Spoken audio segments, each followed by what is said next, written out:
In the evening of the 11th, and the U.S. White House has already made the announcement that the U.S. has carried out the airstrikes on the Houthi targets, and this is in response for the Houthi group started targeting international shipping in the Red Sea.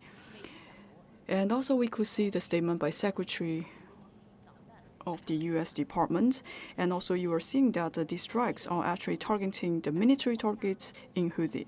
And also for the UK side, they are also sending out the Royal Forces, Air Forces to carry out the strikes. So for the coalition, they have conducted precision striking to the control areas of Yemen of the Houthi group. And for several airports and also several cities in Yemen had been attacked. According to CMG, for the airstrikes lasted for about 10 minutes. But for the whole data, it has been received a lot of the airstrikes.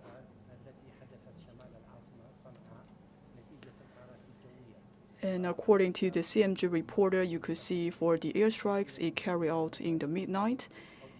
And for the local people, especially for people from Yemen, they are actually feeling it is quite normal because in the past few years, they also suffered from the airstrikes. So for the US and the UK, they have carried out the airstrikes in Yemen.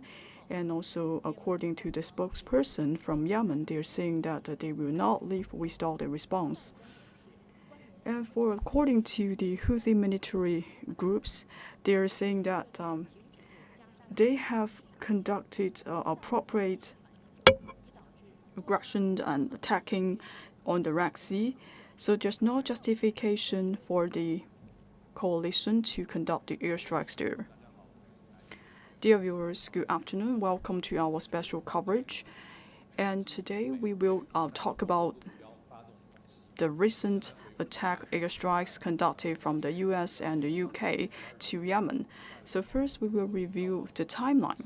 So in the midnight of 12, the several cities has been attacked by the coalition, including the capital cities Sana'a, Dammam, and also the Hadana. And this is also confirmed by the US and the UK side. And the UK side has confirmed that they have sent out the Royal Forces to conduct a precision attack. And also we could see a statement released by the White House. The President of US, Joe Biden, said that this is because the Houthi group started targeting international shipping in the Red Sea in the past year. So that's why the airstrikes happened. So how we understand the current situation, and in our special program, we have invited a specialist to give us more insight and analysis. And also we will connect to our journalists in different parts of the world to give you the latest situation. First, I will have a question. In the Red Sea, we could see there is a number of control area of Houthi group, and also this kind of targeting has been lasting for some time. So what is the situation right now? First, I would like to talk about the Houthi group. So for the Houthi group, this is the third largest group in the Muslim group. And in the past, in rank number 2, as for the strategic positioning, and right now in Yemen, so for Houthi, this group has ranked number 1 in terms of the strategic influence. So for the Houthi groups, they have over tens of thousands of members.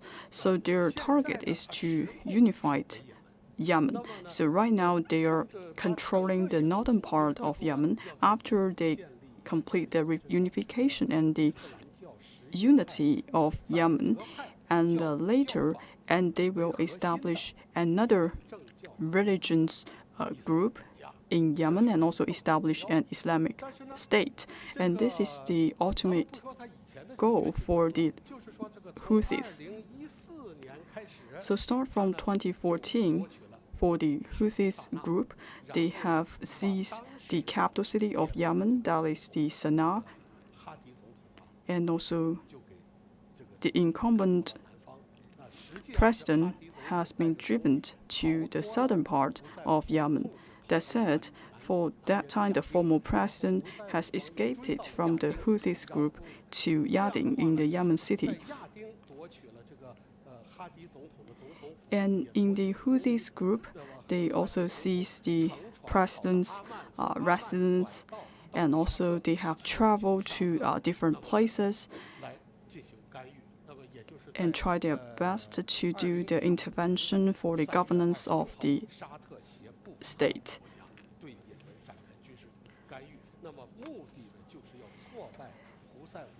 And the ultimate goal is that the other states, they don't want the Houthi groups to unify the Yemen. At that time, Saudi Arabia, they are not have a good relations. And also there is a lot of conflicts in the Middle East. So from the Saudi Arabia point of view, if Houthis capture the southern part, and then their goal will be achieved. So we have to consider the situation. So that said, we have to make a reunion, and then we have to defeat the Houthi groups for the reunification of Yemen. So that is what happened from 2015 to 2022. There were numerous battles. For Saudi Arabia, they are supporting the Yemeni government. They also form a special military group to fight against the Houthi group. By 2022, the tension has been escalated. And for the Houthi group, they are quite resilient. It is very difficult to defeat the rebel group. For Saudi Arabia, they are trying to ease the tensions with Iran, and this has been seen. And also we are seeing the diplomatic ties has been resumed between Saudi Arabia and Iran. This might bring good news to Yemen.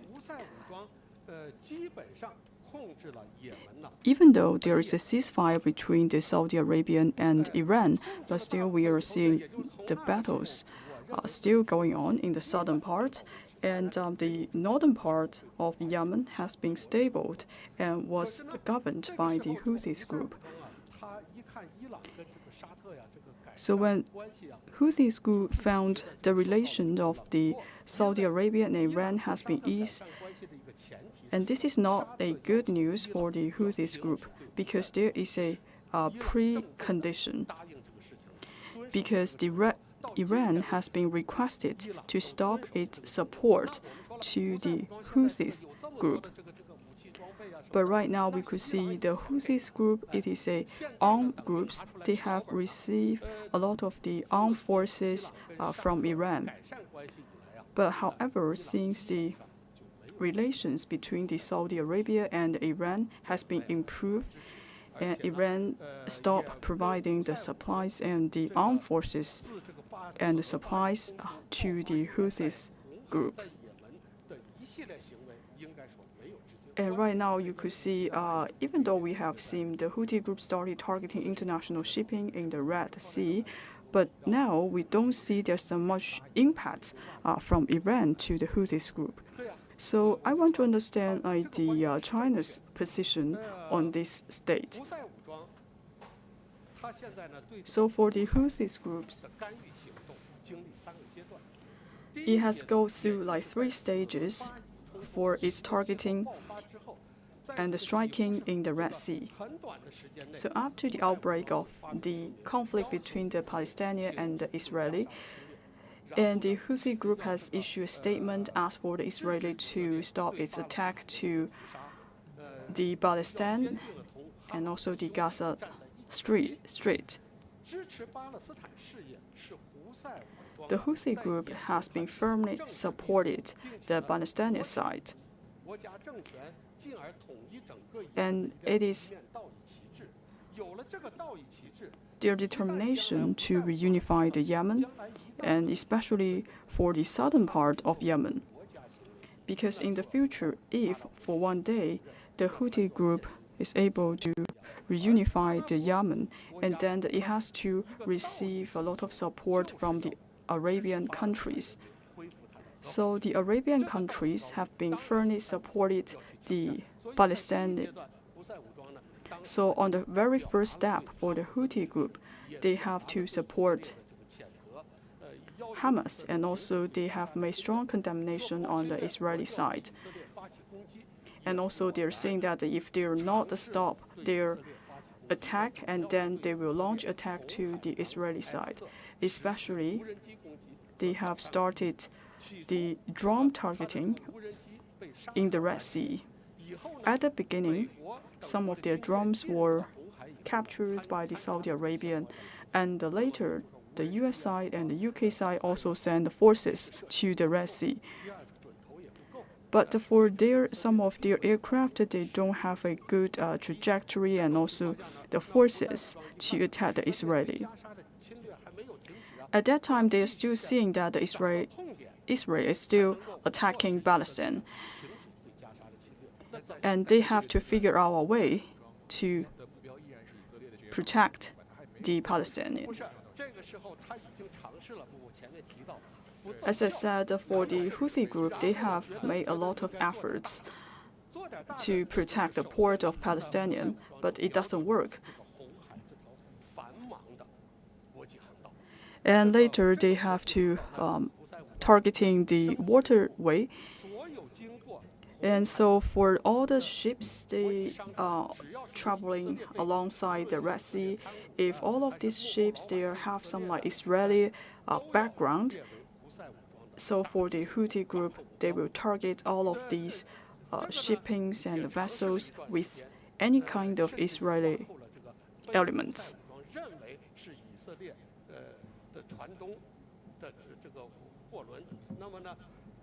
And also, they also seize some of the people from the Israeli vessels in the Red Sea. But still, they are seeing the Israeli continue to launch the attack to the Palestinian side. So that's why, in the end, for the Houthi group, they started targeting international shipping in the Red Sea. If all of these vessels are destined to the Israel, and then the Houthi group will conduct the strike. So after they conduct this kind of invasion, and then this will cause a lot of chaos to different regions and also cause chaos to different countries. By doing that, this will cause a huge impact to the global economy. So especially I would like to talk about the Red Sea waterway. This is a very bustling waterway because 80% of the cargo will be traveled across the Red Sea, and also the natural gas will also and the petroleum will travel through the Red Sea. So this capture a great percentage of this conduct. So if the Houthi group will start the targeting to all of these shippings and the vessels, this will increase the cost of all the shippings, and this will also make a big impact to the economy of the world. And this will also bring in the inflation to different countries. For example, for certain countries, their cost will be increased. For some of the cost and some of the price, they will be leveraged by the US side.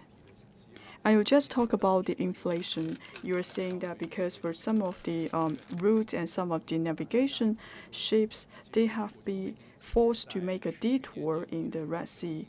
So that's right, because according to our world report, and we are seeing that for the growth rate has been declined. This is because of this geopolitical reason, and this is also because of the influence of the supply chain. In the past 2 years, we have mentioned this for a couple of times, and especially right now, we are seeing that we have this Red Sea tension. This will also have made a big impact to the global economy. And also the inflation will have a big impact to the global economy, especially affecting the developed countries, especially for the monetary policies. And we will see some of this impact will be coming out and appear in those developed economies. On one side, we are seeing the Houthis, they are attacking the international vessels in the Red Sea. And also right now, we are seeing for the US and the UK side that they are also launching the airstrikes to Yemen. And this will also cause tension in these regions. And right now, for the US side, they have already formed a coalition. What will be the influence? So when I talk about the Houthi group, I would like to add more comments. For the Houthi side, they want to launch a lot of attacks, and also they will try to attack the other countries' interests, and then it will have the impact to these developed economies. So the ultimate goal is to stop Israel to continue its strikes to the Palestinian side. And if the global economy has been affected, and then the US will come out. And that's why the US side has formed this coalition.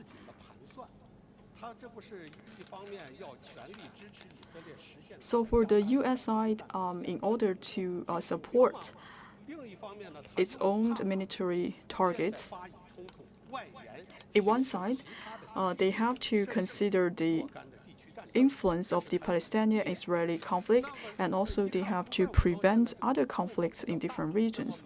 But right now, the US side has observed that it's a big move from the Houthi group.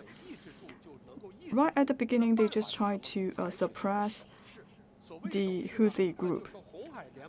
They have made a very first step. So for the Red Sea coalition is to ensure the free flow of goods on the waterway. At the beginning, they are quite passive. They're more defensive in nature. They are not launching any strikes to the Houthis group, because at the beginning, we don't want to see these spillover effects of the Gaza district. So for this consideration, this will help the US to gather forces for the Israelis to resolve the Gaza issue. However, we are seeing some of the decline in the global economy. For many countries, they urgently want to resume the operation of the Red Sea waterway. Also, the UNSC has already passed the resolution. They have requested the Houthi group to stop their targeting to the vessels to ensure the conveniences of free flow of goods in the Red Sea. So for the UNSC resolution, they have been acknowledged by the US. However, still we are seeing these airstrikes coming out from the US and the UK. And according to the statement from the White House, we understand that Joe Biden has made it very clear that they have no other choice. They have to make this move in order to ensure the safety in the Red Sea. Now we are trying to connect to one of our journalists overseas to give us more insights.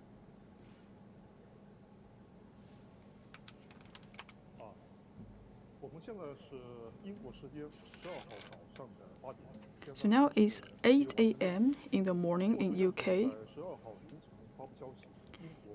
In early morning today, and also we are seeing a statement from UK as well as from the US White House. For UK side, the Prime Minister Sunak has already committed that the UK side has sent out the Royal Air Force to join the U.S. side to launch the airstrikes to the Houthi groups. And this is more of a self-defensive act. So why the US and the UK side launch strikes to the Houthi groups? So the goal is that for the UK side, we want to ensure that for one of the passage in the Red Sea is free. So for one of the port is connected to the Red Sea, and it is of very great significance to the UK side.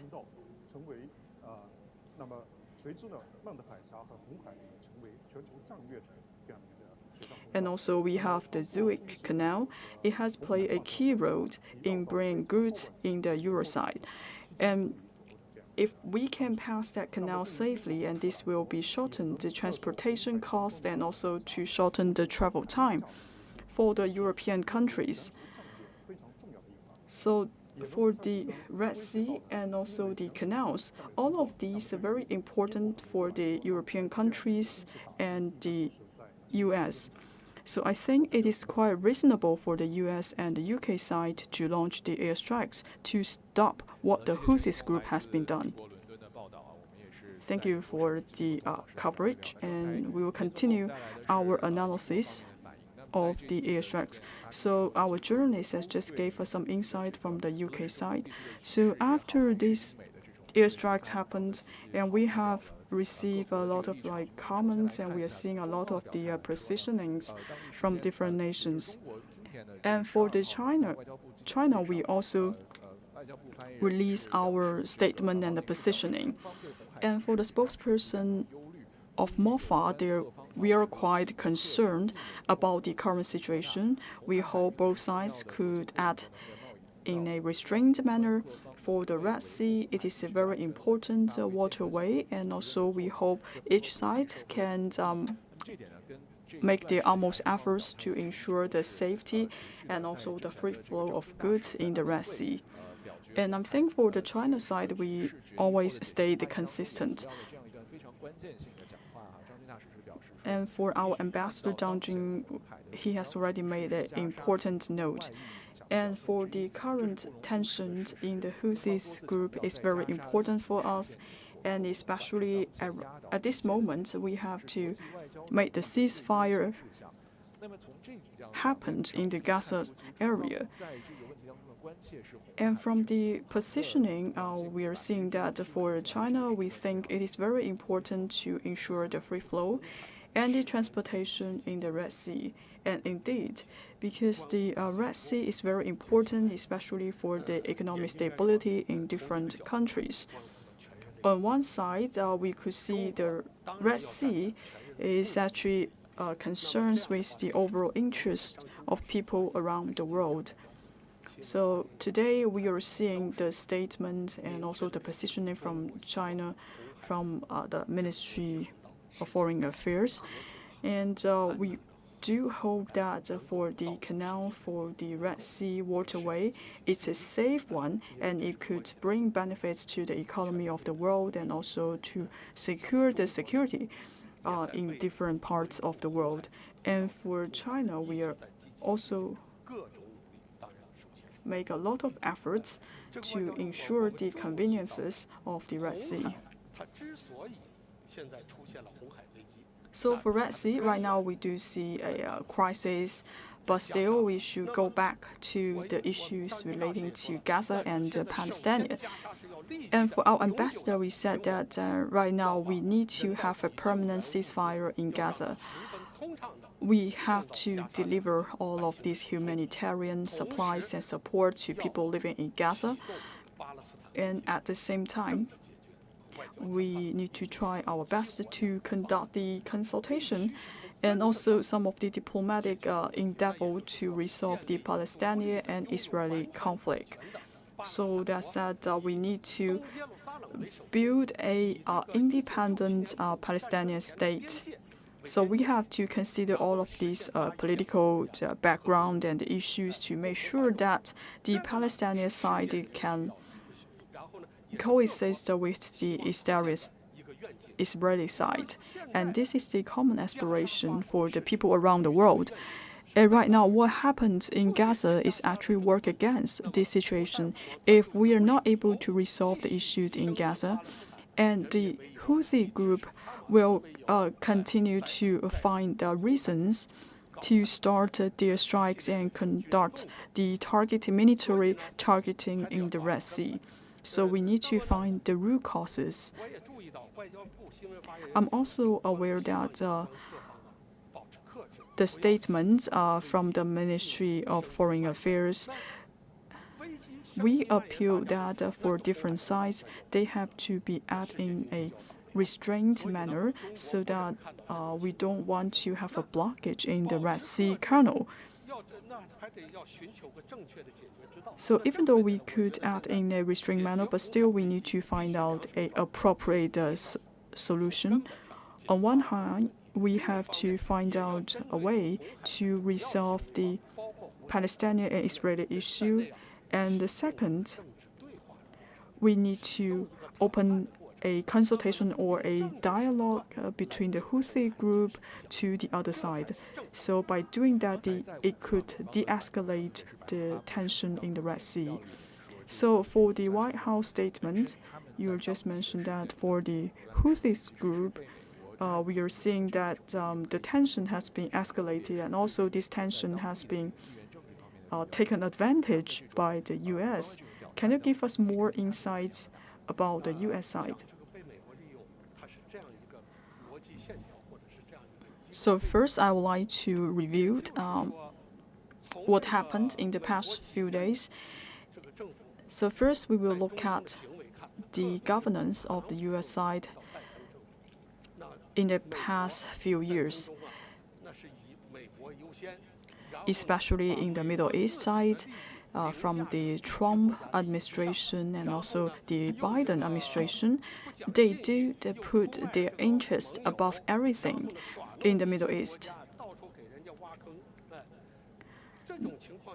They're not earning their credit, and they're not honest in conducting their endeavors, especially when the administration changed to the Biden administration. The situation still remains, and that's why we see there is an outbreak of the conflict between the Palestinian and the Israeli.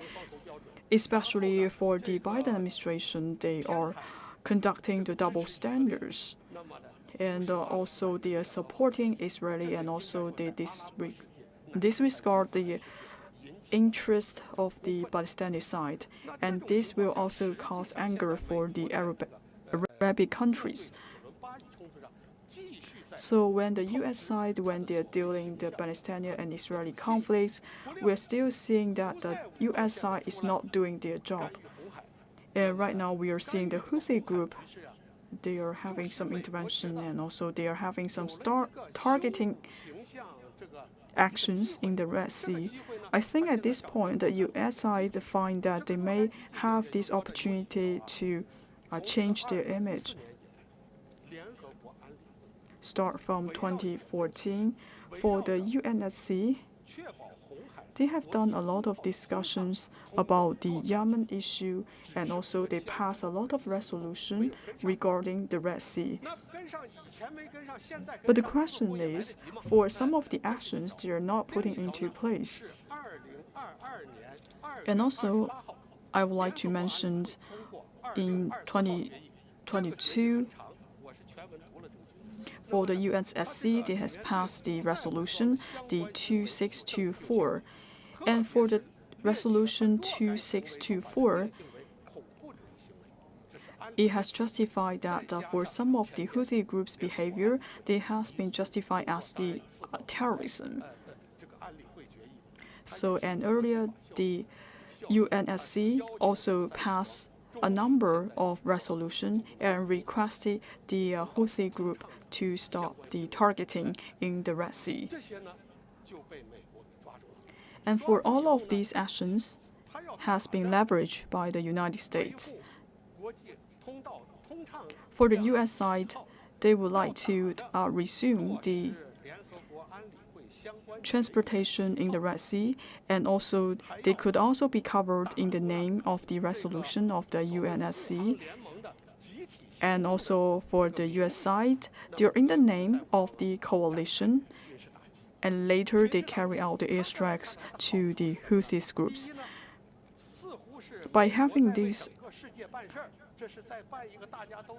all of these airstrikes, the US is showing itself that they are protecting the interests of different countries.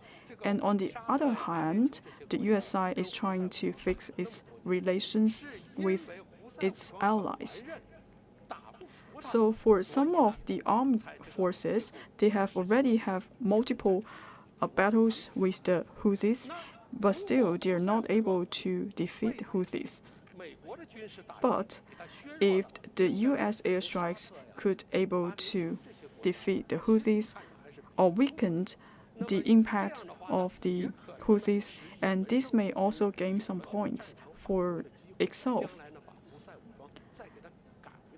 And this will also give the confidence to the Yemeni government to say they could possibly drive the Houthi groups to the very northern parts of the Yemen city.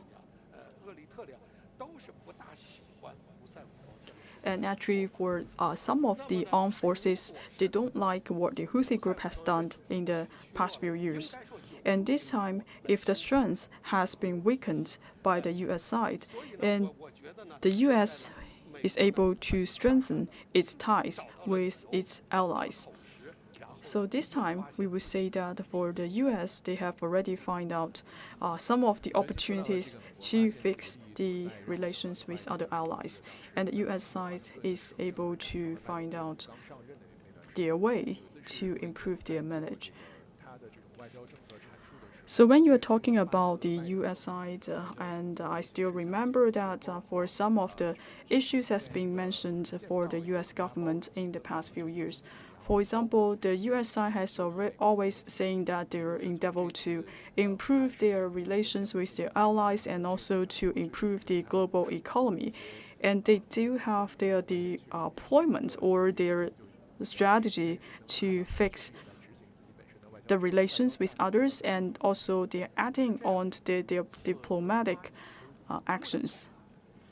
And now I would like to go back to talk about the conflict between the Palestinian and the Israeli. So for this conflict, this will have some impact on the US because this will weaken its strategy on the hegemony, and also it will not bring any benefits to the US in combating with its counterparts. So, for example, for the US side, they would try to use its Middle East strategy to serve its own purposes.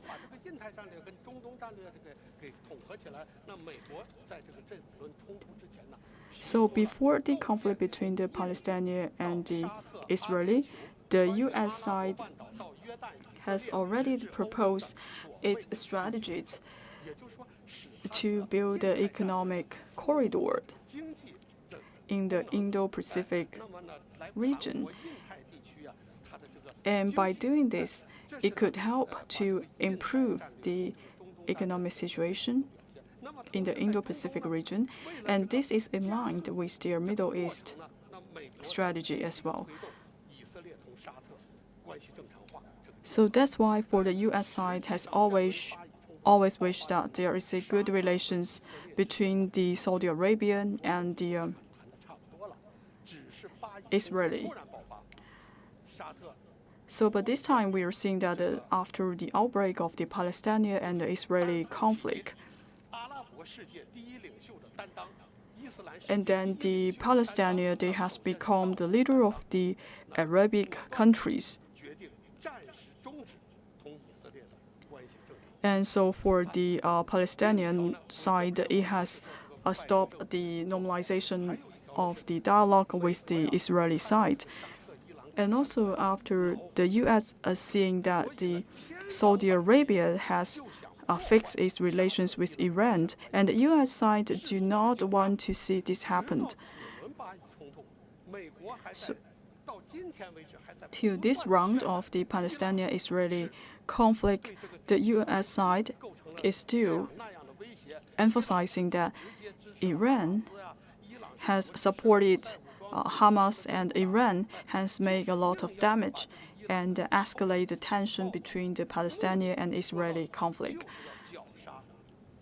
So in the end, the U.S. purpose is to destroy the relations between the Saudi Arabia and Iran. By doing that with the minimum cost, and then the U.S. will continue to move forward with its own interest. And it could also maintain its dominant status in those regions. And that is the nature of the U.S. actions. And you just mentioned many key points talking about the major country competition. And actually, in the past few years, we have talked about this kind of competition for many times. And this time, for the U.S. and the UK, they're carrying out airstrikes to Houthi groups, and also we are talking about the China's positioning. We are also calling on the different parts to act in the restraint exercise, in the restraint act, and also try to make sure that the transportation can be smooth in the Red Sea. So first, if we're not thinking about the US side and the China side's positioning, can you tell us more about the current situation about the major country competition? So for the Iran side and also the Saudi Arabia side, they really don't like the US actions in supporting the Israeli side. For example, I would like to talk about the UNSC resolution again. The Russian side has mentioned like 3 amendments. For one of the amendment is very important for the Russian side. It said that for the Houthi tension, this is because that we are not able to resolve the Gaza issue. I totally agree with this point. However, the US side denied this proposition. And in the end, the Russian side have to vote against that resolution. For Iran, on one side,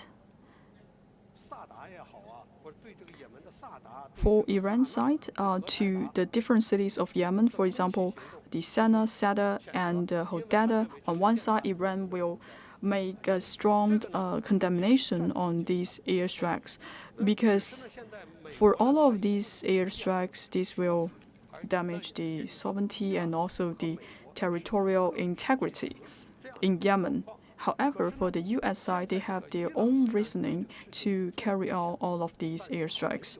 Even though Iran has made this strong condemnation towards the coalition between the US and the UK, but Iran would not like to make any concrete efforts in its detention right now. Because at this point, for Iran, they very cherish the relationship between Saudi Arabia. And this will also bring benefits back to Iran. This is more strategic to Iran. For some point, it could improve the safety issue and also the development environment in Iran. So after the improvement of the relationship, and Iran will have more bargaining chips to gain with other major countries. And for Iran, it has been one of the members of the SCO, and start from this year, Iran has officially become a member of BRICS. And this will improve the strategic confidence of Iran. And also it will improve the global impact of Iran. All of these are thanks to the improvement of the relationship between Iran and the Saudi Arabia. And by having all of these backup, and Iran can realize more goals and its own development interest of the nation. So I would say we are seeing a lot of tensions, but I think there is a lot of gamings in different major countries. Now I would like to talk to one of the CMG reporter to tell us more about the Middle East situation right now. So in early morning, on the 12th of January, the US and the UK has carried out a number of airstrikes in the Houthis. Especially, they're targeting the 6 governorates in the Houthi-controlled areas of Yemen, including the capital city Sana'a, the Jeddah, the Dhamma, the Hodeidah, etc. And for the airstrikes, they are mainly targeting the military targets. For example, it includes one of the Air Force headquarters and a number of airports. And also the airstrikes are targeting a lot of the military bases. And for our journalists, they are living in the cities. And when they're living in the cities, they could hear the sound of the bombing and also the jet fights. But inside of the city, for some of the people living there, they're not quite affected by all of these airstrikes. Because for Yemen, it has been experienced 10 years of battlefield in the past decades. So for a huge population who are living in Yemen, they're not quite anxious about the airstrikes.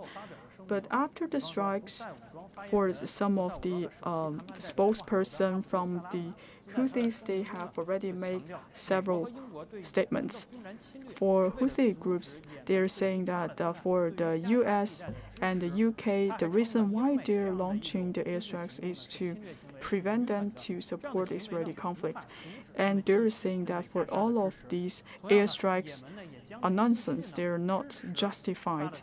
And for the Yemen side, they will continue to provide support to the Gaza district, and also they will continue to provide support to the Palestinians. They will not surrender to all of these airstrikes.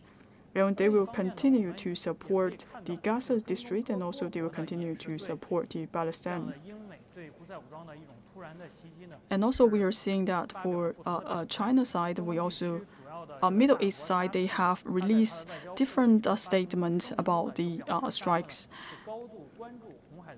So, for example, for Saudi Arabia, they attach great importance to the situation in the Red Sea. And also, they're saying that for the military actions, this will escalate the situation in the Red Sea. But the most important thing is to secure the safety and the stability in the Red Sea area. So, for the Saudi Arabia, they're saying that the smooth transportation in the Red Sea is very important. The Saudi Arabia called on for different countries to act in a restrained manner. And also for the spokesperson from Iran also mentioned that for the Iran, they strongly condemn the airstrikes conducted by the US and the UK side. For Iran side, it felt that the airstrikes will damage the sovereignty and also the territorial integrity in Yemen. And all of these airstrikes will also escalate the tension in the Red Sea area. For Iran's side, it will call on the international society to protect the safety and the stability in the Red Sea area. And also for Netherlands, and they also strongly condemn the behavior in the US and the UK side. And for the Lebanon side, they're saying that for the airstrikes conducted by the US, it is a tragedy, and this will also try to cover up the crimes conducted by the Israeli. And for the Israeli side, for some of the spokespersons, they are saying for the U.S. side, they're trying to launch a massacre for the Gaza district, and this will also escalate the tension for the Palestinian-Israeli conflict and also escalate the situations in the Red Sea. So for the Houthis, so I would like to give you more introduction. For the Houthis group, it is a local political and military group in Yemen, and it is more a political group plus some civilians in Yemen. However, in the past few decades, because of some civil wars, and the Houthis has expanded its influence.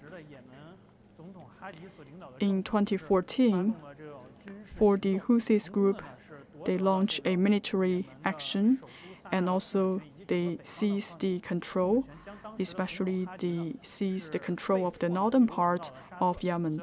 And also for the former president has to escape and flee to Saudi Arabia.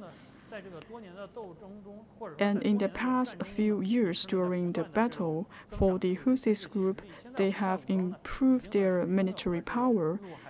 And right now, for the Houthis group, they do have some forces, for example, the ground forces and the air forces and sea forces, and they are mainly focused on their infantry. So for the Houthis group, they have been led under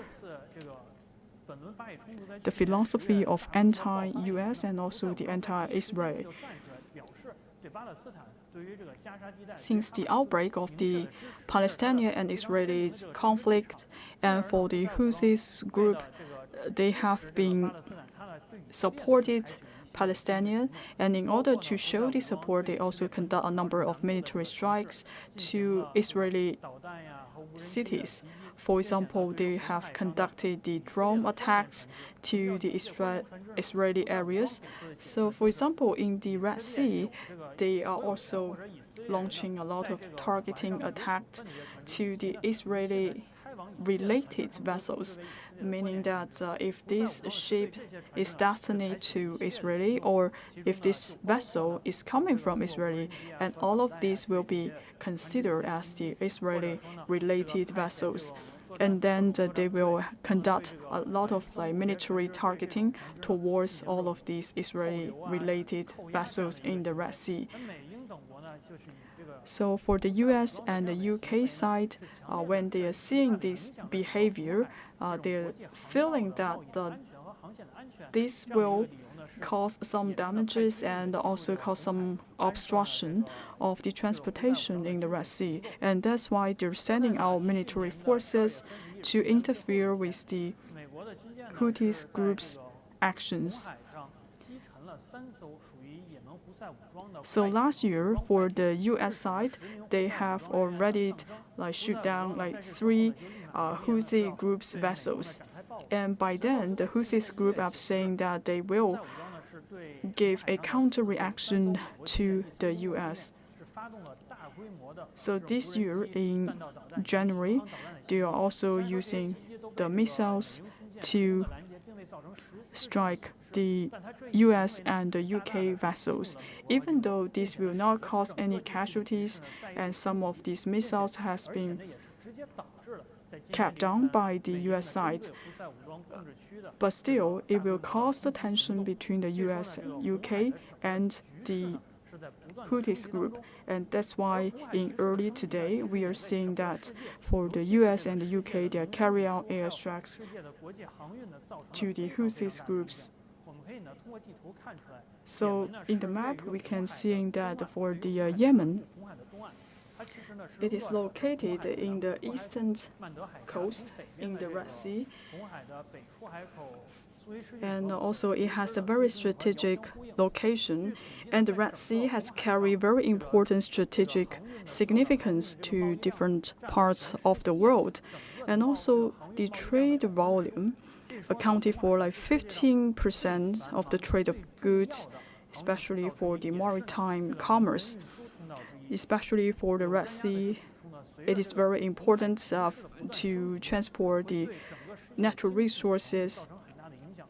If we are not able to transport all of these resources through the Red Sea, and this will cause a lot of impact to the global economy. So right now we are seeing that for some of the vessels, they have increased the cost of the transportation.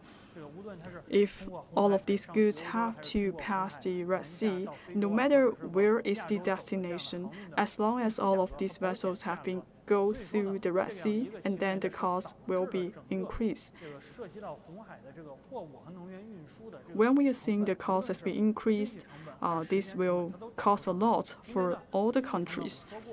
As we said, for the economic cost. So for some of the transportation companies, because they don't want to go through the Red Sea, they have to make a detour. For example, they need to go to the African side, and then they have to make a detour, and this will also extend the time for the transportation.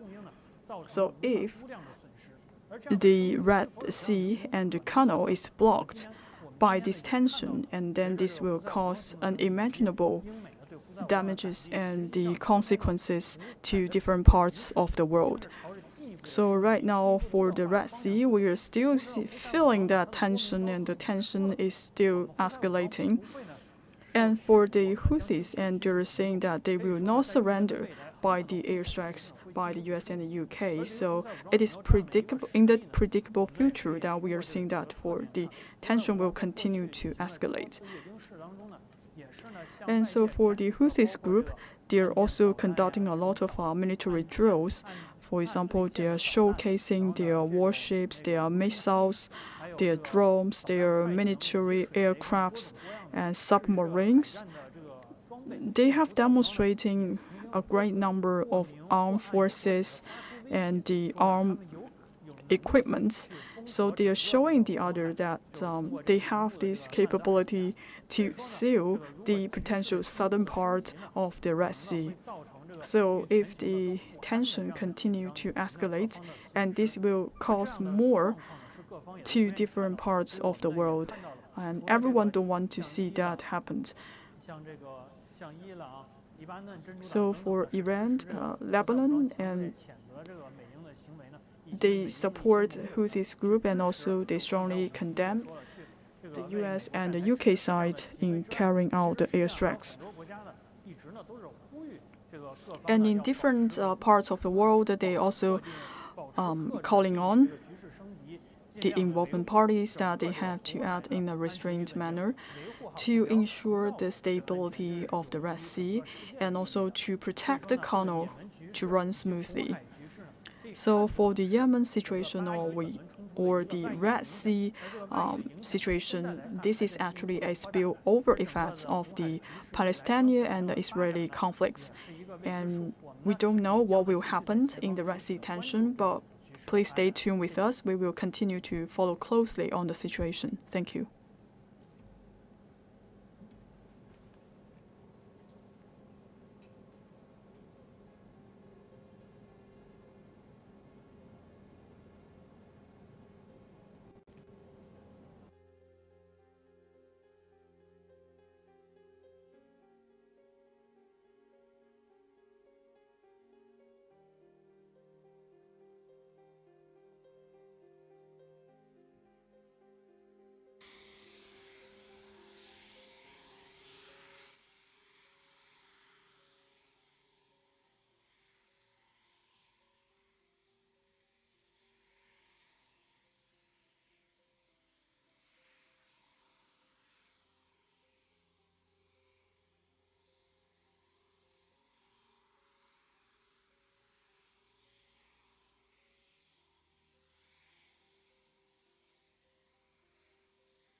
So now there is a news, and in early morning on the 12th of January, we are seeing that for the US and the UK side, that they have carried out airstrikes on the Houthis, especially on the Houthi group's military targets.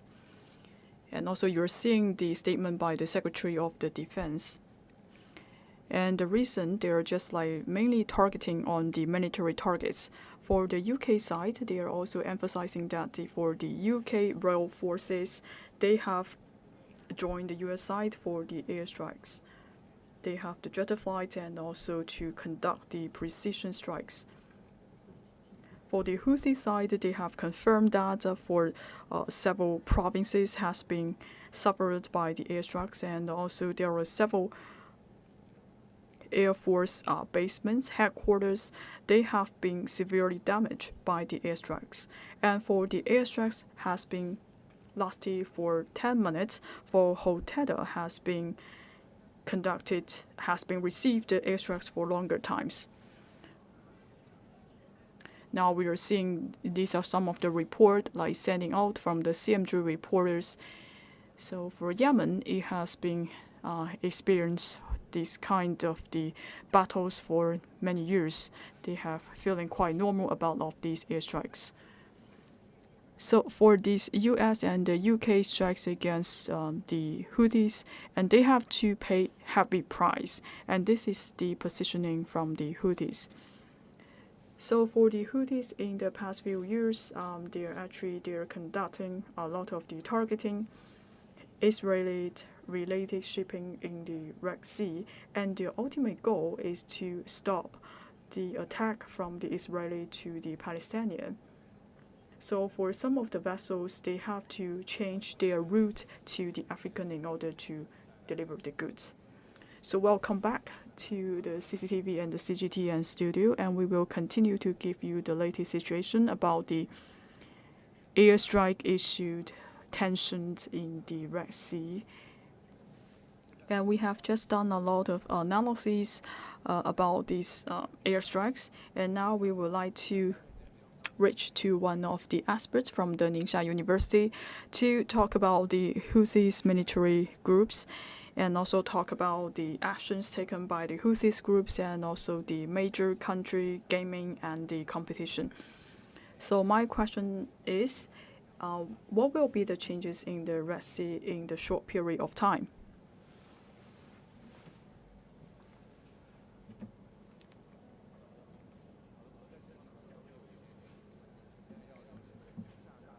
So now we are trying to reach to Mr. Li, an expert from the Ningxia University, and later we will talk to him later.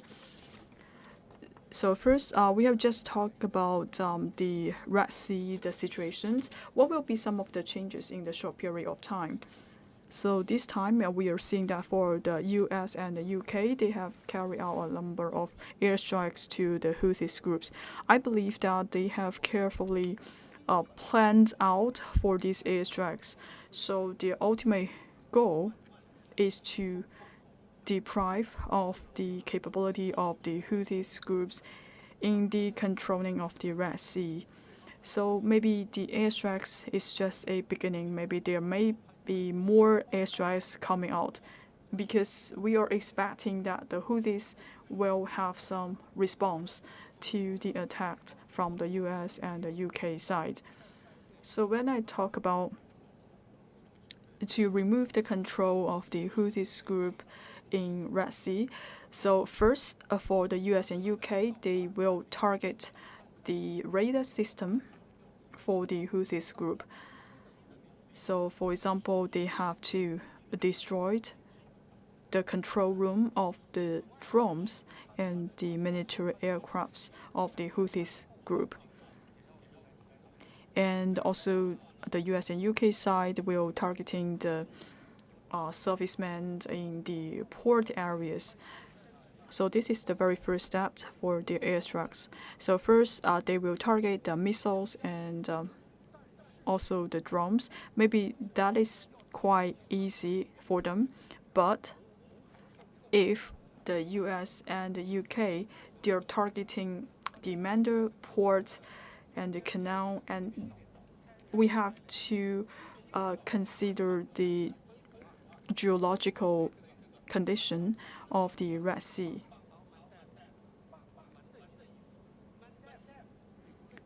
For example, the Bab Mandab, this Mandab is very unique in this region.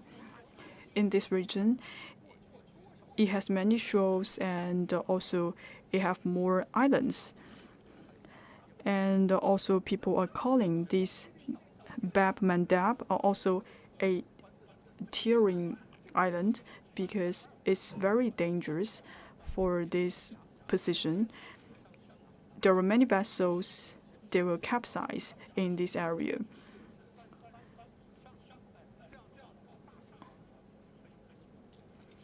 So the most important thing is that for this Mandab, if the Houthis, if they want to release some of the bombs to the US and the UK side, I fully believe that for the Houthis group, they still have the capability to do that. So for the US and the UK side, they need to wait for the opportunity, especially to wait for the government forces from the Yemen. And if the Yemen have sent out the military forces to the Red Sea, maybe the Houthis group, they have to dispatch a number of forces to fight against the government forces, and they don't have enough capability to fight against the airstrikes with the US and the UK. So when I say that the most important thing that we need to set up a dialogue platform so that the Houthis group are able to talk to the US and the UK side. So it is very important to have a political consultation between the parties, and then we could de-escalate the tension in the Red Sea. So right at the beginning, you were talking about the history and also the political aspiration for the Houthis. And now you're talking about that for the airstrikes we are seeing today, maybe it's just a beginning. And in the future, we will see the escalation of the tension. And as I said, we always are paying attention to the Middle East tension. And this round of the strikes from the US and the UK to the Houthis, maybe it will also have some relations of the geopolitical tension, right? Yes, I think for this time, for some of the armed groups in different countries, they may also paying attention to this issue. And for different armed groups, they may also show sympathy to the Houthis groups. And this may also bring in more coalition. And for example, in the border between the Lebanon and the Israeli, maybe there will be some actions. So, for example, in the past, we do have some armed forces in Hamas, and also we have some armed groups in Iraq. So I'm saying that some of the armed groups in the Syria and the armed groups in the Iraq, they may have some attack to the U.S. base in those countries. But still, we have to come back to the Gaza issue. That is the most important thing that we have to resolve. So you just mentioned a couple points. We are just not paying attention to the Middle East tension. And also we have to listen to different voices. For example, in the U.S., for some group of people, they're supporting Joe Biden. And also for some people, they're not agreeing the actions that are taken by the president. Because for some of the parliament members, they're saying for the U.S., when they're taking such a large-scale airstrikes, they're not getting permission from the parliament members. And also at the same time, the same situation happened in the UK, and for some of the parliament members, they don't agree what to happen in the Red Sea. So right at the beginning of the program, we are talking about for the blockage and the tension in the Red Sea. This will actually cause a lot of impact to the global economy. And you just talk about for the Houthis group after they're being attacked, and this will also raise the tension in the Middle East. So can you tell us more about this? Start from 2011. There's a lot of the turbulence in the western side of Syria, and this will also cause some of the impact today, and this will bring a lot of economic difficulties in different parts. For example, they're not able to change their industrial chain, and they're not able to do a lot of foreign trade because for some of the countries in these regions, they're quite similar. They're not complementary, and this will bring less opportunity for these countries to do the foreign trade. For some of the countries, maybe they're very rich in the petroleum, but for other countries, as you know, for some of these Middle East countries, they have large population, and also because of the Ukraine crisis, many natural resources has a surge of the price. And if the commodity price is rising, and for some of the countries, their economic system is not stable. For example, in Lebanon, if they're not getting some of the benefits from the global trade, and then a great amount of people will lose their jobs, and the economy will continue to decline in the country. I think for these countries, they have to rely on certain countries, and that's why we are going back to the very important part, that is the global cooperation. We're just talking about the Red Sea and also the Bab Mandab. So for these two canals, they're the life signal and also the lifeline for some of the surrounding countries. If the Red Sea transportation has been affected, and then this will first affect some of those Middle East countries.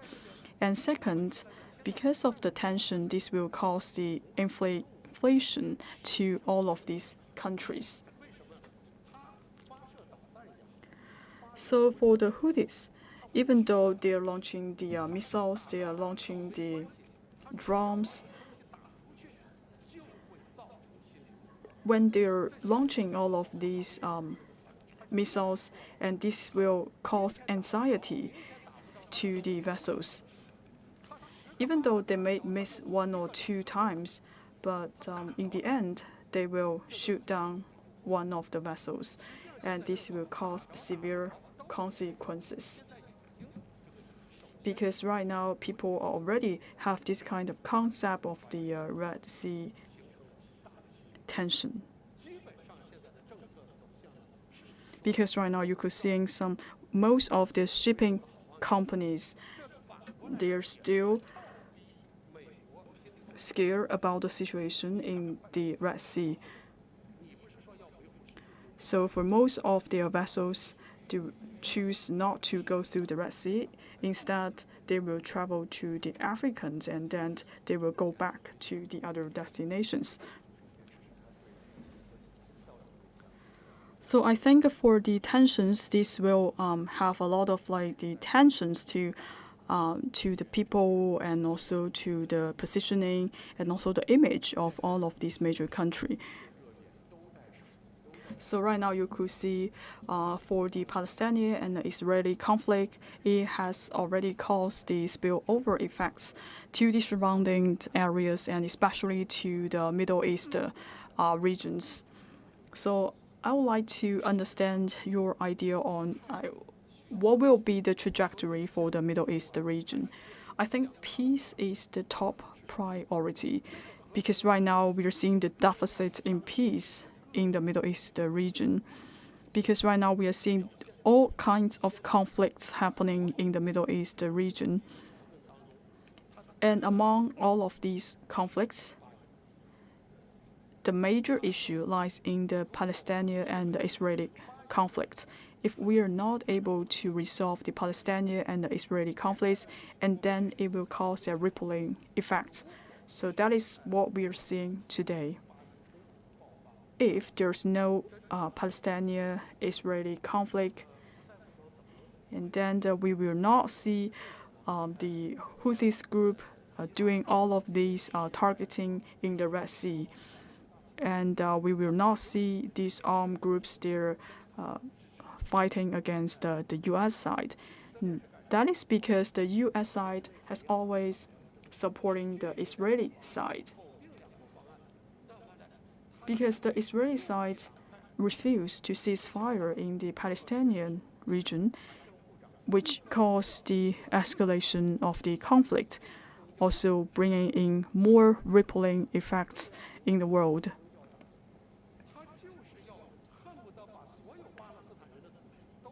Because for certain religious groups in the Israeli, they do want to seize the territory in the Palestinian side.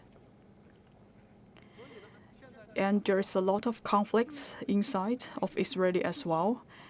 And for all of these different parties, they cannot reunify their concepts and reunify their mindset because of the conflict of the interest, and then the conflict are not able to be resolved between Palestine and also the Israel.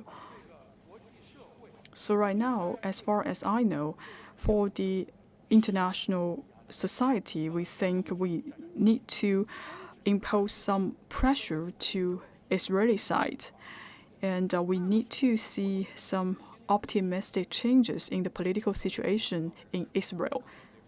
Thank you very much for your review of the current situation. In our program, we are just talking about the current situation, and also we are talking about the Middle East region, Middle East tension. So what will happen in the Houthis group and what will happen in the Red Sea tension? Please stay tuned with us. We will bring you the latest. So according to the latest news, we are seeing that for the US and the UK has carried out airstrikes to the Houthis groups in their actions of targeting the international shipping in the Red Sea.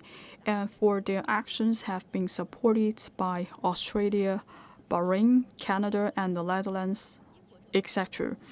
So for this time, the airstrikes are mainly targeting the military targets for the Houthis group, and also for the UK side, they have acknowledged and confirmed that they have sent out the Royal Air Forces to join the US for the airstrikes.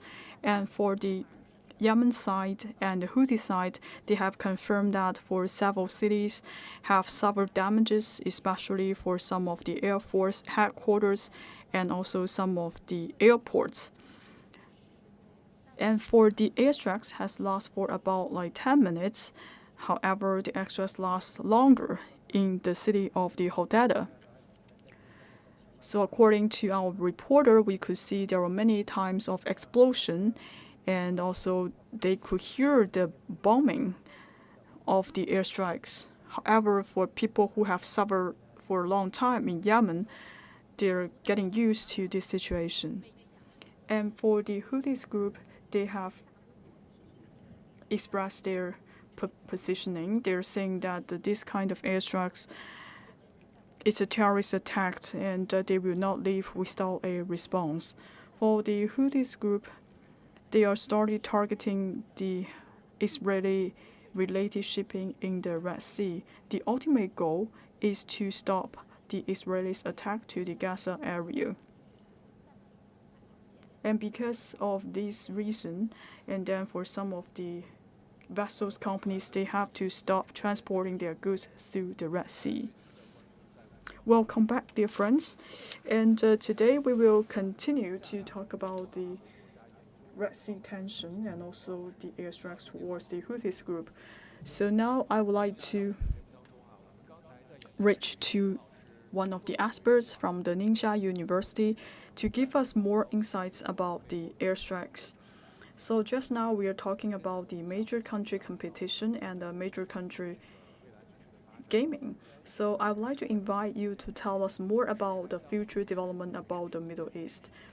So first, I would like to understand: will this situation getting more worse? I think it's more likely to have a escalated tension in the region. Today, we see in the U.S. and the U.K. side they are conducting a lot of airstrikes, and also they have conducted a lot of strikes on the ground. And for the Houthis group, they already responded that they will give counter actions. So in the next couple of days, we will see some of the escalation of the tension. I think that for the Houthis group, especially for the airplanes, aircrafts from the US and the UK's, and the Houthis group will launch more drones and aircrafts to the military vessels on the Red Sea. So if their attacks will cause casualties to the US and the UK side, and the situation will be escalated. So according to my knowledge, I think in the future, the Houthis group will continue to launch attacks to the vessels on the Red Sea, to the UK and the US side, and later on, and the US and UK will continue to launch strikes to the Houthis group. But we are not sure what will look like in the next couple of days. So we are also worried and concerned about the spillover effects of the Palestinian and Israeli conflicts. So can you tell us more about these spillover effects? So there will be several impacts. The most important thing is that the impact will towards the Yemen, because the civil wars is continuing in Yemen. We have the government forces and also we have the southern forces in Yemen. Because for the southern part of Yemen, they also want to isolate themselves from Yemen. In the past decades, the civil war is continuing. And last year, the civil war has ceased fire for a certain time. For the northern part and the southern part, they are not fighting with each other for a short time. But this time, we are seeing the U.S., if the U.S. continue to launch the airstrikes to the Houthis, and we are worried that maybe the civil war will resume in Yemen, and this is possible because in the past 2 months, the U.S. has continued to threaten the Houthis that they will conduct the strikes on the ground. So in the past 2 months, the government forces and the southern forces from Yemen, they have been communicating with the U.S. that they are giving the pressure to the U.S. to fight and to launch strikes to the Houthis group. But now you are seeing that the airstrikes already started. Maybe the government forces and the southern forces, they are seeing this opportunity. They maybe want to seize more political power and territory from the Houthis group. So one possibility is that after the U.S. launch the airstrikes, this will cause the civil war to happen again in Yemen. And the second, so right now for the U.S., the Saudi Arabia, they will be a little bit worried because that right now the Saudi Arabia has already established a good relations with Iran. And because of these airstrikes, and this may also have some influences of the Saudi Arabia, maybe the Houthi group will launch the airstrikes to the Saudi Arabia as well. And third, in the Middle East region, for Hamas, Iran, and the Houthis group, and also the Hezbollah, and for these 4 groups, they are supporting each other. So for Houthis, and they are taking actions in the Red Sea, the ultimate goal is to respond and support Hamas. But right now, the Houthi group have been attacked by the US side. Now we will have to wait to see what will be the responses from the Iran side and also the Hezbollah from the Lebanon. And we will see if these two armed groups will take actions to support the Houthi group. And also we have to consider what will be some of the actions from the civilian forces from the Iraq. So right now for the Iran, they have already launched certain attacks to the US camps in their bases. So this is one possibility, and this will cause some spillover effects. Thank you. So thank you very much for Professor Niu. So back to the studio, and for Professor Mr. Liu just saying similar things as you said before, because this time after the Houthi group are being attacked, and some of the geopolitical issues will be escalated. And for the professor just reminded me a number of international issues. Apart from the Middle East region, people may talking about some of the global cooperation. And when we are talking about the Middle East, all of the people will put their focus on the wars and the battles, etc. For example, this time, for the airstrikes this time, will continue to destabilize the region in Yemen. You are just mentioned a term, the deficit in peace in the Middle East region. How to resolve the issue of the peace in the Middle East region? Well, in the end, we have to abide by one major principle, that is justice and fair. We are talking about the Palestinian-Israeli conflict. I think this is the core or the root cause for all the Middle East tensions. In the past, we tried out a number of solutions. For example, in 1993,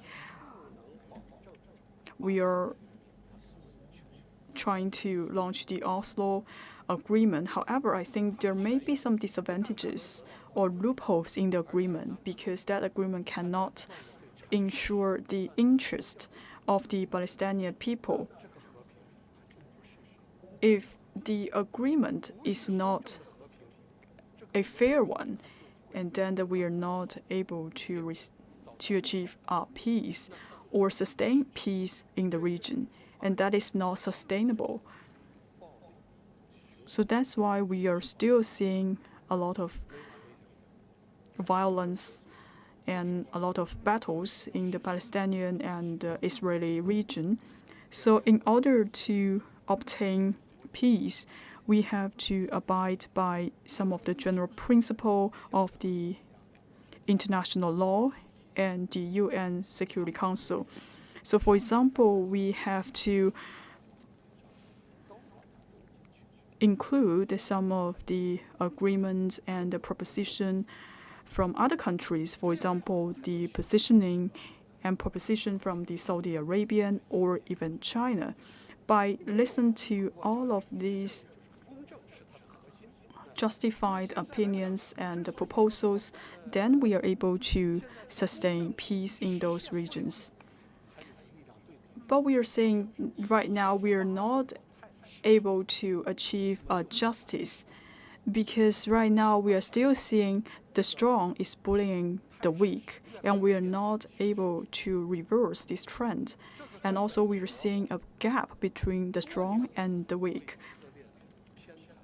This is because for the US side, they have been supporting the Israel side for many years.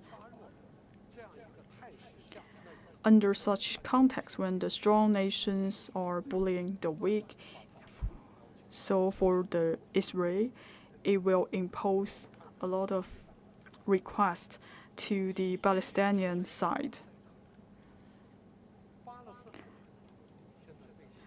So right now for the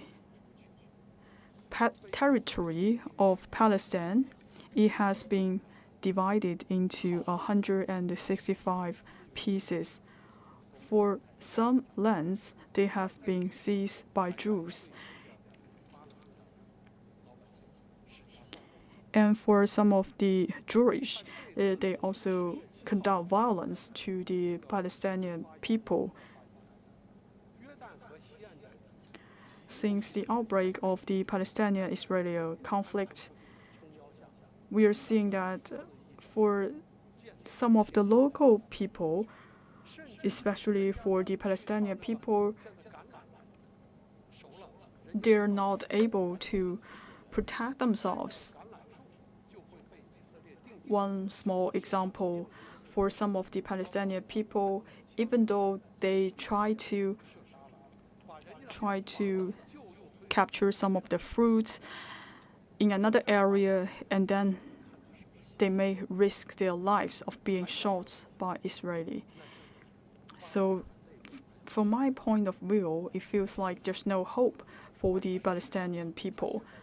But the most important thing is that we need all the Palestinian people to be united. But right now we are seeing two political groups in Palestine.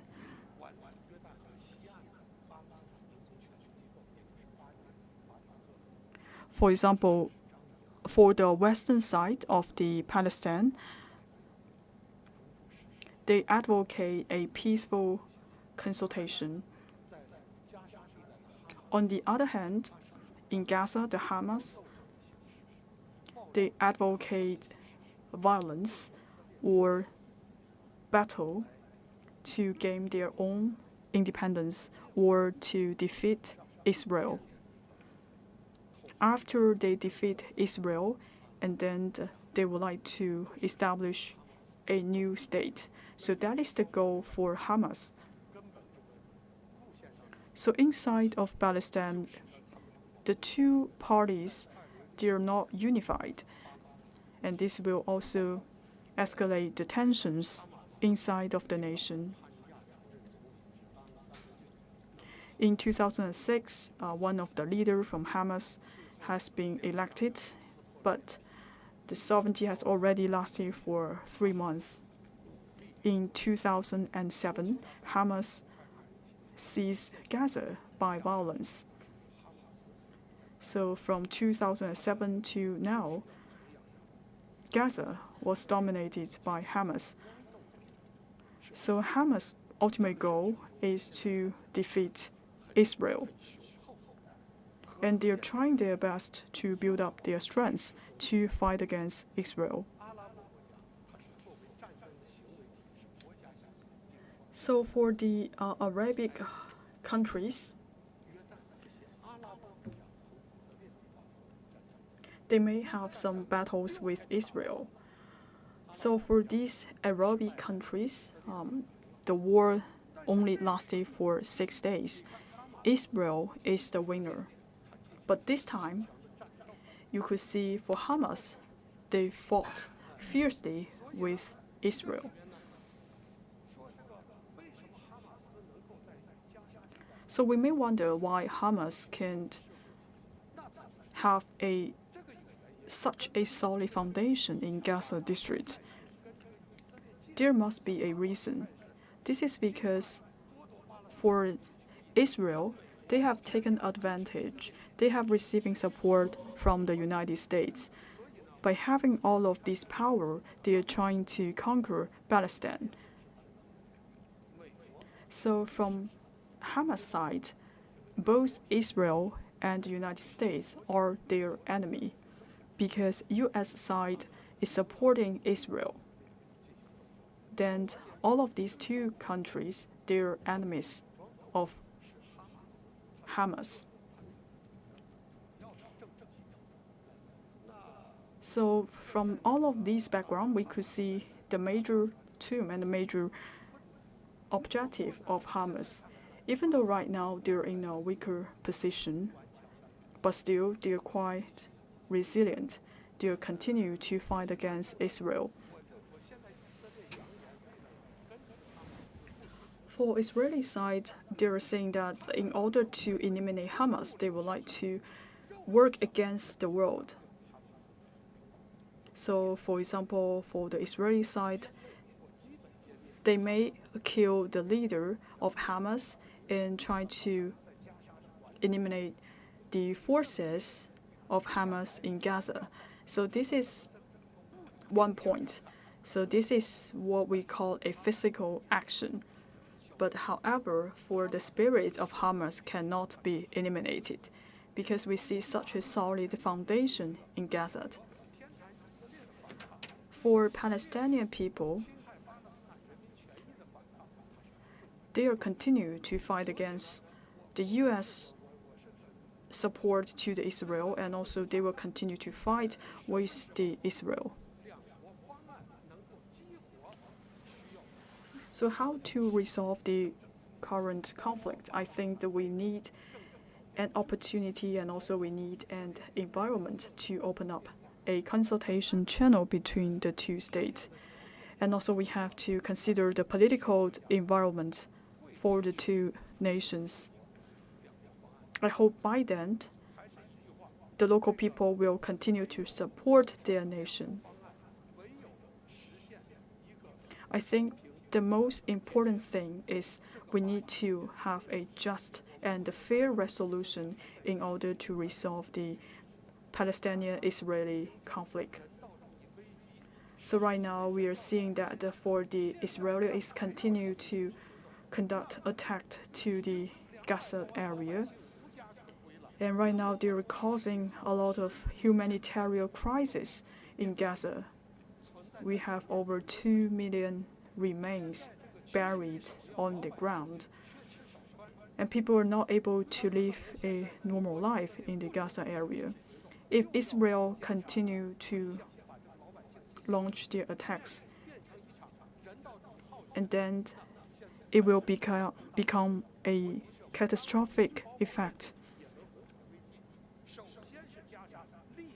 So, all in all, I think the most important thing is the Gaza tension. Gaza tension is the root cause to resolve all the other conflicts in the Middle East region. Because one tension is linked to another, and especially when we're talking about the issue of peace, we need to consider all of the different factors to be considered.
Welcome back.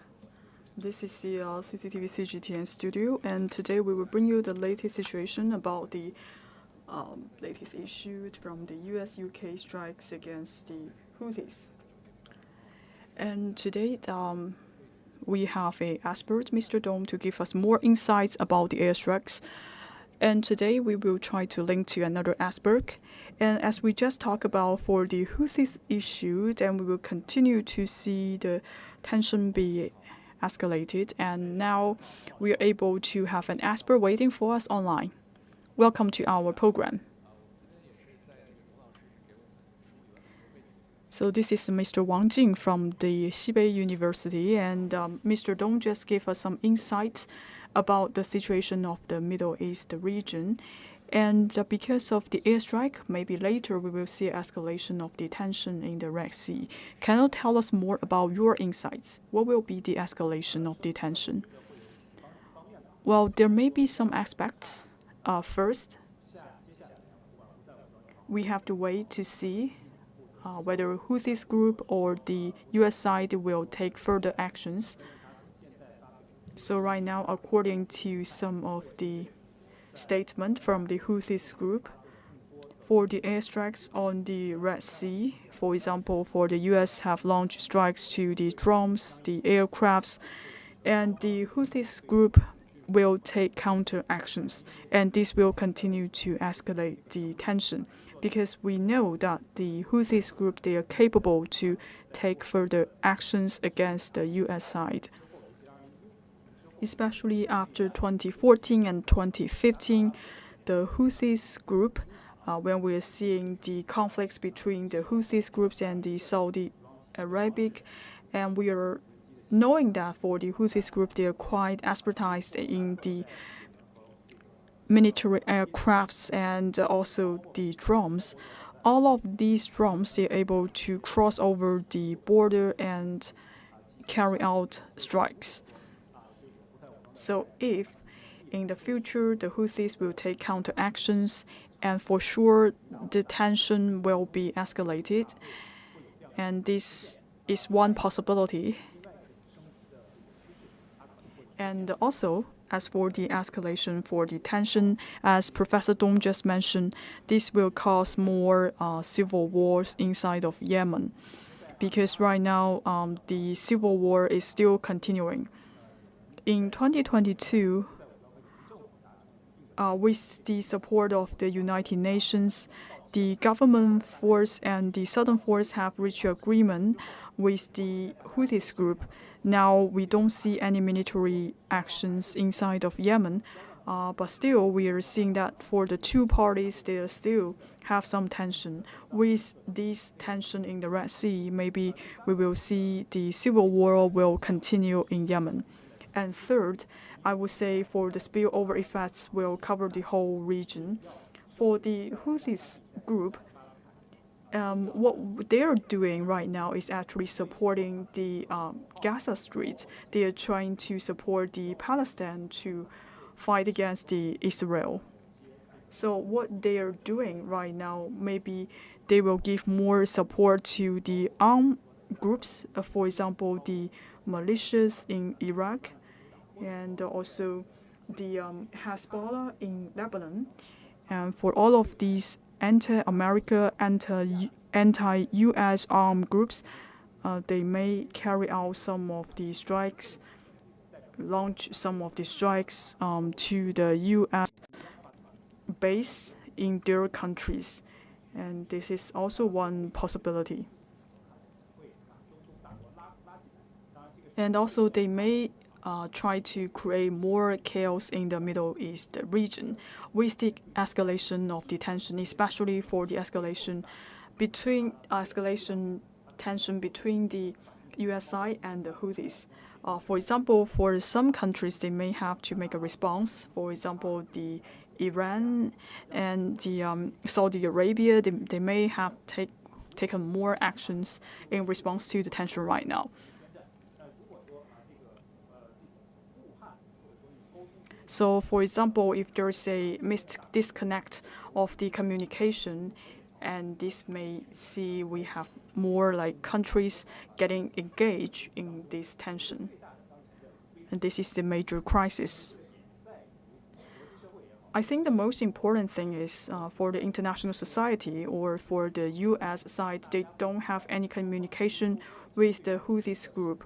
They don't know what's on their mind. So for the U.S. and for the Houthis group, they are trying to launch airstrikes and trying to understand each other. I think during this process, they don't have a communication channel.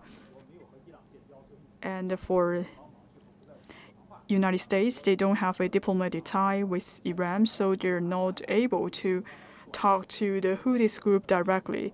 So that is one difficulty. And maybe there may be some misunderstanding between the two sides. So in the future, I would think there are a lot of uncertainties in the future. Well, it feels like it will be a long-term event, a long-term tension. Maybe one challenge or one issue will cause more issues. And just now, the Professor Dong also talked a lot about the insights about the Middle East region. And Professor Wang, I also have another question. And from the international perspective, and people are also talking about and concerning about the global economy. According to the global report, we are talking about the inflation. And with all of these geopolitical tensions, it will also bring negative effects to the global economy. So right now we are seeing that there is a blockage for the Red Sea, and some of the navigation route has to be changed or justified in order to facilitate the transportation of goods. So what will be more impacts on the global economy? Well, indeed, if there is a blockage of the Red Sea, it will cause a lot of impacts on different nations. Well, it is not safe anymore to travel through the Red Sea. According to one statistics, we could see we have a 30% decrease of the number of vessels travel through the Red Sea. So for a lot of the shipping companies, they are worried about the tensions in the Red Sea. They have to choose another way. For example, they have to travel to the Cape of the Good Hope, or they have to go through Africa and then have a detour to Asia, and then the whole cost will be increased. And this will also cause some of the impact to certain industries in the world. And also, more challenges will be brought to the global economy because of these tensions. Some of the investors, they may also show more concerns about their investments. They may worried about all of the tensions, especially for some of the foreign investors and some of the potential corporation. They may be suspended. They may be suspended because of the tension. And at the regional level, we should not underestimate these Red Sea conflicts. And for these Red Sea conflicts, they will also bring more negative impact to different countries. For example, it will bring some impact to Egypt. For Egypt, their economy is heavily dependent on the charge from the Suez Canal. So if the Red Sea is not safe anymore, this will also bring a lot of negative impact to the economy in Egypt or to Jordan. So for Jordan, they are also dependent on a port next to the Red Sea. So if some of these routes have been affected, and some of their incomes will be largely reduced. So that's why we all need an unimpeded route in the Red Sea. So if the United States continue to carry out the military strikes to the Houthis, and if the Houthis fight back, and this will also change the overall landscape of the economic development. And no one will gain benefits from these tension and conflicts. Thank you. So back to the studio, and Mr. Wang Jing, Professor Wang Jing, just give us a lot of insight on the negative influence on the geopolitical issues. So now I would like to go back to China's proposition. So today we have a press conference from the Ministry of Foreign Affairs. So the spokesperson of MOFA has expressed our concern in the Red Sea tension. We call on different parties to act in a restrained manner because for the Red Sea is a very important transportation hub. We hope all the parties can play a constructive role, and this will in line with the overall interest of the international society. So in our program, we have repeatedly emphasized the importance of an unimpeded route in the Red Sea. And also we are talking about that for the Red Sea tension, this will link to the situation in different countries and different regions. And this tension may have some spillover effects to the status quo of the Middle East region. So when we go back to the proposition of China, we are seeing that we call on the other parties to act in a restrained manner and to ensure an unimpeded route in Red Sea. How do you view this point? Well, from my point of view, China is trying our best to protect the overall interest of all human beings, because we want to build a community of a shared future for mankind. First of all, for the Red Sea Canal is very important to the world. So for the world is dependent on the Red Sea Canal. Not to mention the neighboring countries to the Red Sea. Even for Yemen, even though the northern part has been seized and governed by the Houthi group, but still, Yemen is one of the most poorest countries in the world. They still need to depend on the Red Sea to bring them prosperity. So for people living in Yemen, they are worried about the pandemic, and they are also lacking of the medical resources. So for Yemen, they have a deficit in peace, they have a deficit in governance, and also they have a deficit in economy. So for Egypt, as we just mentioned, that they have depend on the port, the Suez Canal, to receive their annual income. Because right now we have fewer vessels going through the canal, and the overall economy will be declined in Egypt.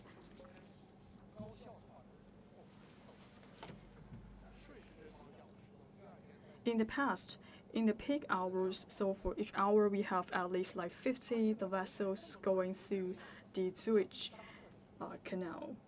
And if the Red Sea have this tension, we will have a lot of impacts on the surrounding countries. So for example, for the Saudi Arabia, the Iran, and also Israel, all of these countries will be affected. And also for Sudan, Somalia, all of these countries need further development. So in the end, for the Middle East countries, the most important thing is to pursue development. But right now, we have a big challenge in development, especially for the Red Sea crisis. So for China, we have made this proposition. We are saying that for Red Sea, everyone needs Red Sea, and all the people in the world needs Red Sea. But right now, today, we see the US and the UK carry out strikes to the Houthi group. So from my perspective, military airstrikes is military means is not the way out. It's not the way to resolve the conflicts in Red Sea. We need to take a more constructive manner to resolve the issue. But at this point, So for different parties, we need to act in a restrained manner. So after we act in a restrained manner, and then we need to seek a constructive solution. And obviously, military actions is not a responsible manner and is not a appropriate solution.